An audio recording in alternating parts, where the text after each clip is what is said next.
Welcome to निसा लिबास maker.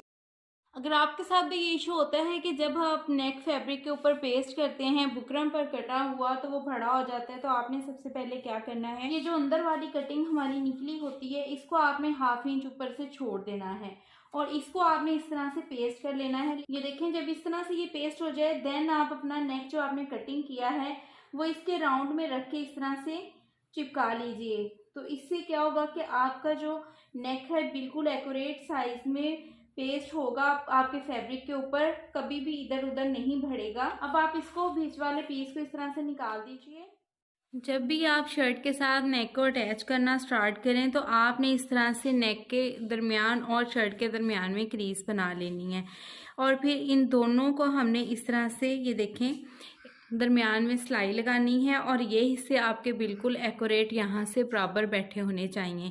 यहाँ पे आप हमेशा से 1/2 इंच जो है वो एक्स्ट्रा फैब्रिक छोड़ें, क्योंकि जब हम यहाँ से तीरे की सिलाई लगाते हैं तो ये फैब्रिक हमारा सिलाई में जाता है और ये जगह से जब हम नेक को पलटाते हैं और बैक नेक बनाते हैं तो यहाँ पे कभी भी मोटा वाला हिस्सा नहीं बनता, क्योंकि बुकरम हमारी यहाँ से स्टार्ट हो रही होती है। तो आपने इस चीज़ का ध्यान रखना है। तो यहाँ से ये देखें, इसको हमने हमेशा जब भी नेक लगाना स्टार्ट करना है, अगर आप बिगनर्स हैं तो आपने पहले दरमियान वाली सिलाई लगानी है। इसको बिल्कुल इस तरह से दरमियान में रखेंगे और इस सिलाई को पहले हम लगाएंगे। जब आप यहाँ पे आ जाएं तो इसी तरह से आपने मशीन के फुट को घुमा लेना है और यहाँ पे आप अब इस वाली साइड पे सिलाई लगाना स्टार्ट करेंगे।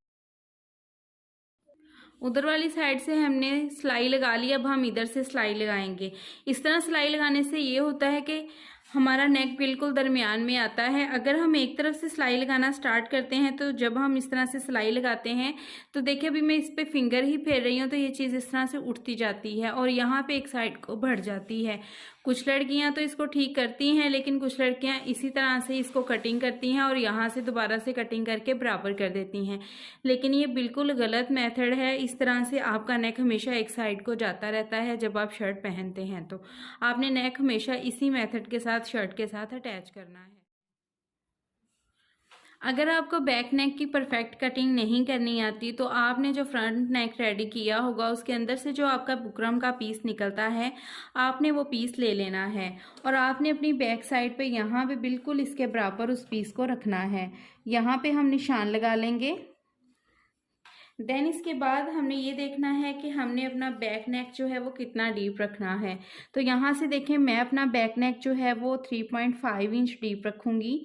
तो इस तरह से जब हम इसका डीप का निशान लगा लेंगे देन हमने इसी बुकरम को पकड़ना है और इस तरह रखेंगे और यहाँ से इसकी इस तरह से गोलाई कर देंगे। आपकी बहुत ही परफेक्ट सी गोलाई बन जाएगी। ये देखें, आपके बैक नेक की इस तरह से गुलाई हो जाएगी, लेकिन आपने कटिंग इसके अंदर नहीं करनी।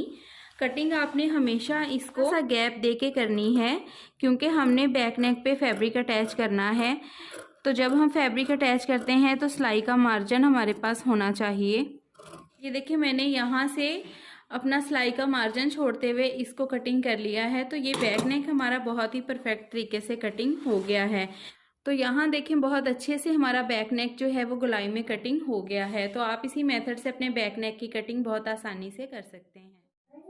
अक्सर जब हम फिटिंग की सिलाई लगा रहे होते हैं तो कभी हमारा फैब्रिक यहाँ से नीचे को सरक जाता है या फिर यहाँ से फैब्रिक कम या ज़्यादा हो जाता है। तो जब आप फिटिंग की सिलाई लगाना स्टार्ट करें तो आपने हमेशा एक काम करना है कि आपने फिटिंग की सिलाई हमेशा से इस तरफ से लगानी है। कभी भी नीचे से ऊपर की तरफ सिलाई आप नहीं लगाएंगे। यहाँ पर हम एक पिन लगा लेंगे जिससे हमारा ये फैब्रिक भी होल्ड हो जाएगा और इसके बाद हमने यहाँ पर नीचे की तरफ भी यहाँ पर एक पिन लगा लेनी है ताकि हमारा यहाँ से फैब्रिक भी होल्ड हो जाए और जब हम इसको सिलाई लगाएं तो हमारा फैब्रिक बिल्कुल नहीं खिसकेगा। अक्सर आप लोग सोचते होंगे कि जब हम अपने ये फिटिंग की सिलाई को यहाँ चौक वाली साइड पेंट करते हैं तो हम यहाँ से डबल ट्रिपल सिलाई भी लगा दें तो फिर भी ये उधरना शुरू हो जाते हैं। तो आपने हमेशा क्या करना है, जब आप ये वाली सिलाई यहाँ पे लगा के मशीन को रोकें तो आपने फुट को उठा के इस तरह से पीछे को ले जा के दोबारा से सिलाई नहीं ऐसे लेके आनी। आपने जब यहाँ पे सिलाई ला के रोकनी है तो आपने इस तरह से पूरे फैब्रिक को घुमाना है और फुट को इस तरह से पीछे की तरफ लेके आना है, इस तरह से। अगेन आप 1 से 2 दफ़ा ऐसे ही सिलाई लगाएंगे तो आपके चौक जो हैं वो कभी भी नहीं फटेंगे। अक्सर ऐसा होता है कि जब हम चौक की सिलाई लगाते हैं यहाँ फिटिंग से चौक तक, तो हमारे चौक जो हैं वो यहाँ से बड़े छोटे हो जाते हैं। एक चौक भर जाता है और एक छोटा हो जाता है। अगर आपके साथ भी ये मसला होता है तो बहुत ही आसान सी टिप आपको दूंगी, जिसको फॉलो करके आपका ये मसला दूर हो जाएगा। तो आपने यहाँ पे देखना है कि हमारा जो यहाँ पे गैप आ रहा है वो कितना है। तो यहाँ पे हमारा ये गैप जो है 1 इंच का है। तो नीचे हम दामन की तरफ भी यहाँ पे 1 इंच पे मार्किंग कर लेंगे। पूरे चाक पर आप थोड़े थोड़े फासले पर 1-1 इंच की मार्किंग कर लें और किसी भी स्केल के साथ इस लाइन को बिल्कुल सीधा कर दें। अब हम अपनी मशीन का जो टांका है वो फुल बड़ा कर लेंगे और यहाँ से हमने सिलाई लगानी स्टार्ट करनी है। कि दोनों चौक्स को ऐसे मैंने आपस में बंद ही किया हुआ है, इनको आपने ओपन नहीं करना। अब ये दामन वाली साइड है, इसको हम इस तरह से खोल लेंगे इन दोनों चौक्स को। और ये देखें इस तरह से हमने इन दोनों हिस्सों को खोल लेना है। यहाँ से ये देखें हमारे दोनों ये वाले किनारे इक्वल आ रहे हैं। अब यहाँ से हम इसकी करेंगे फोल्डिंग। इसको हमने इस तरह से ही बंद रहने देना है। अपनी मशीन का जो टांका है वो आप नॉर्मल कर लीजिएगा और यहाँ से ये देखें हमने इसको सिलाई लगानी स्टार्ट करनी है। यहाँ से आपने टांका अपना पक्का कर लेना है ताकि बाद में आपका जो चौक है वो उधड़े नहीं। तो इस तरह से आपने इसको फोल्ड करते जाना है इक्वली और इस कपड़े को इस तरह से खींच के रखना है ताकि नीचे कोई भी बाल या झोल ना हो। इसी दौरान अगर आप मेरे चैनल पर न्यू हैं तो चैनल को सब्सक्राइब कर लें। अब आपने यहाँ से देख लेना है कि आपके स्लिट्स जो हैं वो कहाँ से स्टार्ट हो रहे हैं। तो वहाँ पे हमने इस तरह से चौक की मदद से निशान लगा लेना है। आने के बाद हम इसी तरह से फुट को घुमाएंगे और दूसरी साइड पे सिलाई लगानी स्टार्ट कर देंगे। आपने इस फैब्रिक को इस तरह से बिल्कुल खोल के सही कर लेना है और ऐसे ही इस वाले हिस्से को भी इसके अंदर इस तरह से फोल्ड करेंगे और इक्वली जितना हमने उस साइड पे फोल्ड किया है उतना ही हम इस साइड पे भी इस तरह से फोल्ड करते हुए सिलाई लगाएंगे।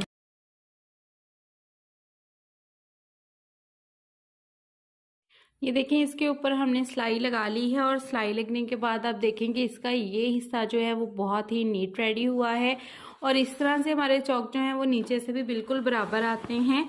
और यहाँ आप बैक साइड से भी देख सकते हैं, ये देखें यहाँ से जो हमारी फिनिशिंग है चौक की वो बहुत ही अच्छी हुई है। अब हम क्या करेंगे कि इस तरह का सीम रिपर बाज़ार से बहुत आसानी से मिल जाता है। कुछ लोग इसको धागा तोड़ने वाला कटर भी कहते हैं। तो आपने इसके साथ यहाँ से ये देखें इसको टांके को उधेड़ लेना है क्योंकि हमने ये फुल बड़ा टांका करके तो फिर स्टिच किया था इस तरह से। और आप इसको धागे को यहाँ से खींच के भी इसको निकाल सकते हैं। तो ये देखें जी बहुत ही परफेक्ट और इक्वली हमारे चौक जो हैं वो इस तरह से रेडी हुए हैं। इसको मैं अब आपको दोनों चौक्स को जो है वो बराबर भी करके दिखाती हूँ। ये देखें यहाँ से भी बिल्कुल सिलाई हमारी नीट लगी है, बिल्कुल भी यहाँ से हमारी सिलाई इधर से उधर नहीं जा रही। और यहाँ से भी देखें हम इनको देखेंगे कि क्या हमारे चौक्स जो हैं वो इक्वल रेडी हुए हैं। तो यहाँ पे देखें बिल्कुल इक्वली हमारे चौक जो हैं यहाँ से आ रहे हैं। तो आई होप आज की वीडियो आपके लिए इन्फॉर्मेटिव रही होगी। वीडियो अच्छी लगी हो तो लाइक कर दें, चैनल को सब्सक्राइब करें एंड कमेंट सेक्शन में मुझे लाजिम बताइएगा कि आपको वीडियो कैसी लगी। मिलते हैं जी नेक्स्ट वीडियो में, तब तक अपना बहुत सारा ख्याल रखिएगा, दुआ में याद रखिएगा। अल्लाह हाफिज़।